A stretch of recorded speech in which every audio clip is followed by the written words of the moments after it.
The night I realized how many of my mistakes could have been avoided was the night I found an old notebook my father left behind.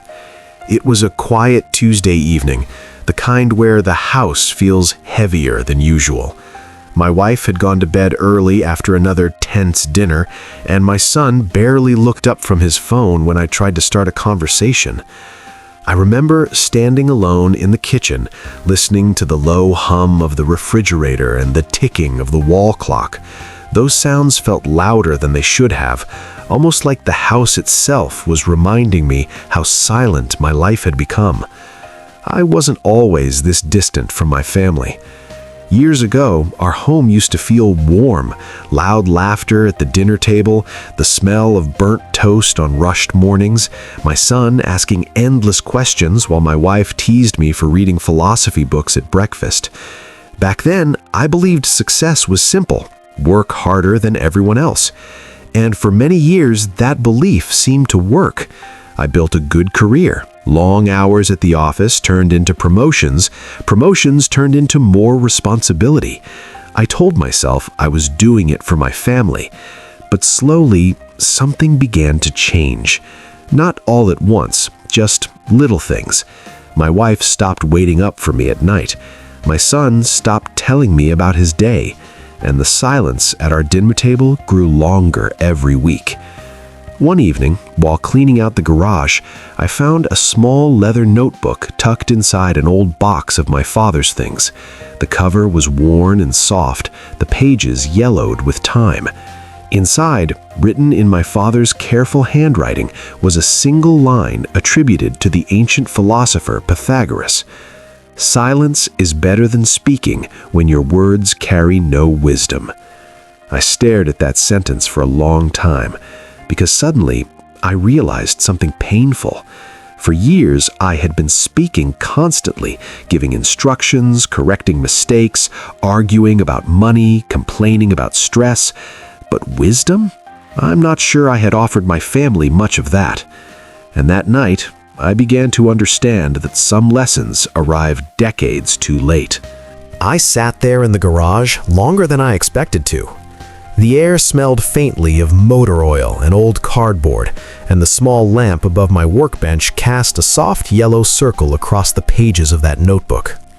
My father had never been a man of many words. Growing up, I sometimes mistook his quietness for indifference. But as I flipped through the notebook, I realized something I hadn't understood when I was younger. My father had been observing life far more carefully than I ever did. Each page carried a short reflection. Some were written in his own words, others were notes about ancient philosophers he admired. Again and again, the same name appeared, Pythagoras. Most people know him for mathematics, for that famous theorem we all learned in school, but my father had underlined something very different. Rest satisfied with doing well, and leave others to talk of you as they please. I leaned back in the chair and rubbed my temples, because if there was one thing I had spent most of my adult life doing, it was worrying about what other people thought of me. At work, I chased recognition like it was oxygen. I stayed late to impress my boss. I volunteered for projects I didn't even believe in. Promotions felt like proof that my life was moving in the right direction. But that sentence in my father's notebook forced me to face an uncomfortable truth. The people I had tried hardest to impress weren't even in my life anymore.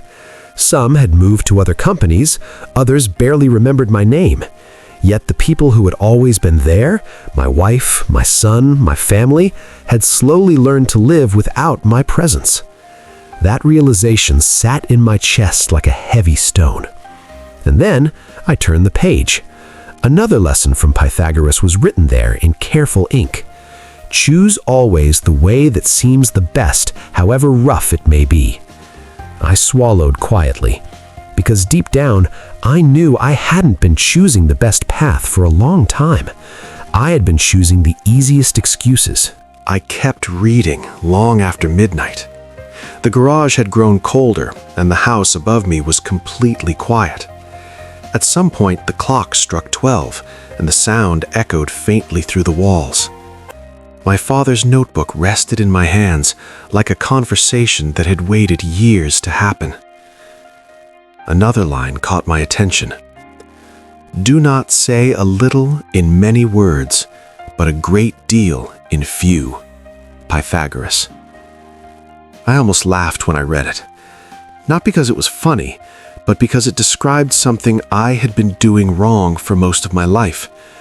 I had spent years talking, giving lectures to my son about responsibility, explaining to my wife why I had to stay late at work, defending every decision I made. But when I tried to remember the last time I had said something simple and meaningful to them, my mind went blank. I couldn't remember the last time I had looked my wife in the eyes and said, "Thank you for holding our family together." I couldn't remember the last time I had told my son, "I'm proud of you." Instead, my words had mostly been corrections, advice, instructions, the kind of conversations that slowly turn a home into something that feels more like a workplace than a family. I closed the notebook for a moment and stared at the concrete floor. For years, I thought my job as a man was to provide, to solve problems, to stay strong. But sitting there in the silence, I realized something my father probably understood long ago. A man can build a career and still lose the people he built it for. When I opened the notebook again, the next sentence felt almost like a warning.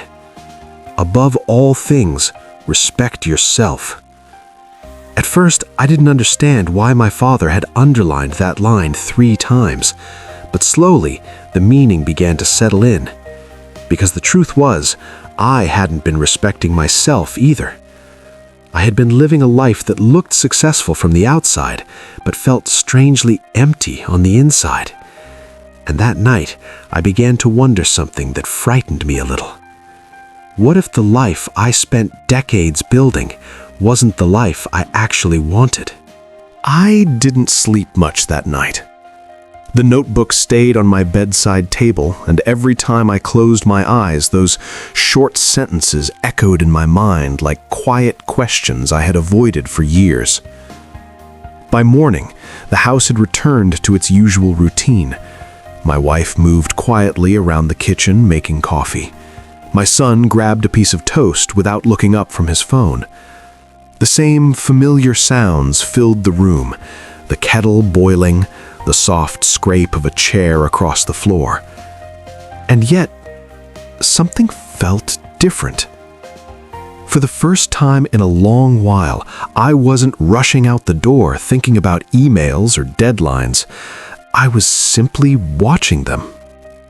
Watching the 2 people who had been living beside me all these years. My wife looked tired in a way I hadn't noticed before. Not dramatic exhaustion, just the quiet weariness of someone who had learned not to expect much help. My son had grown taller than me. I realized that somewhere between school meetings and late nights at the office, he had turned into a young man, and I had barely noticed the moment it happened. After they left the kitchen, I opened the notebook again. There was one lesson written across the next page. Friends share all things. Pythagoras. At first glance, it seemed simple, but the more I thought about it, the more uncomfortable the truth became. Somewhere along the way, my wife had stopped being my closest friend. Our conversations had slowly turned into schedules and responsibilities, bills, groceries, who was picking up what. The warmth we once had quietly slipped away. Not because of one big betrayal, but because of 1,000 small moments where I chose work, stress, or pride instead of connection. I closed the notebook slowly. For years, I believed that time would always be there later to fix things, later to say what mattered. But sitting there in the quiet kitchen, I understood something painful. Later doesn't always come. sometimes, the only moment that truly exists is the one we're already living. That morning, I did something unusual. I didn't rush to work. Instead, I stayed at the kitchen table long after the coffee had gone cold, turning the last few pages of my father's notebook. One line near the end had been written more slowly than the others, as if my father had paused while writing it. Concern should drive us into action, not into depression. Pythagoras. I read that sentence 3 times, because for a moment, the weight of everything I had realized the night before felt overwhelming. It would have been easy to sink into regret, to sit there replaying years of missed dinners, forgotten conversations, and opportunities to be present. But that line reminded me of something simple. Understanding a mistake is only useful if it changes what you do next. So, instead of leaving for work immediately, I did something small. I sent my boss a message saying I would be late. Then, I waited. About 30 minutes later, my son came back downstairs looking for his backpack. He stopped when he saw me still sitting there. "Didn't you leave already?" he asked. Normally, I would have answered quickly and walked out the door. But this time, I looked up from the table and said something I hadn't said in a long time. "Do you have a few minutes to sit with me?" He looked surprised, almost suspicious. Teenagers develop a kind of radar for unusual behavior from their parents. Still, he shrugged and sat across from me. For a few seconds, neither of us spoke. The silence wasn't uncomfortable, just unfamiliar. Finally, I cleared my throat. "I realized something last night," I said carefully. He waited. And then I said the simplest sentence I could think of. "I think I've been too busy trying to build a life and not busy enough actually living it with you." He blinked, clearly unsure how to respond. But for the first time in years, we were actually talking. My son didn't answer right away. He looked down at the table, tracing a small circle on the wood with his finger, something he used to do when he was a child, trying to figure out how to say something honest. Finally, he spoke. "You're always working," he said quietly. There was no anger in his voice, no accusation, just a simple observation. And somehow, that hurt more than if he had shouted. I nodded slowly. "I know," I said, "and I'm starting to understand what that's cost us." He studied my face for a moment, as if deciding whether this conversation was real or just another passing moment. Then he shrugged a little. "Mom stopped expecting you to be home for dinner a long time ago." Those words landed heavier than I expected, not because they were cruel, but because they were true. Later that afternoon, when my wife came home from the grocery store, I was still sitting in the living room with my father's notebook beside me. She looked surprised to see me there. "You're home early," she said, setting the bags down on the counter. Normally, our conversations had become quick exchanges about schedules, but this time I stood up and walked over to help her unpack the groceries. It was a small thing, something she had done alone for years. As we placed the vegetables in the refrigerator, I finally said something that had been sitting in my chest all morning. "I've been doing a lot of thinking," I told her quietly. She glanced at me, cautious. "About what?" I hesitated for a moment before answering. "About how easy it is for a man to spend his whole life chasing success and realize too late that the most important parts of life were happening quietly at home." She didn't respond immediately, but she didn't walk away either, and somehow that felt like the first small step towards something we hadn't had in a long time: understanding. My wife closed the refrigerator door and leaned against the counter. For a moment, she studied my face the way someone studies a familiar place that suddenly looks different. "You've never said something like that before," she said carefully. She wasn't accusing me, she was simply noticing the change. I nodded. That's because I never stopped long enough to think about it before. I picked up the notebook from the table and placed it gently in front of her.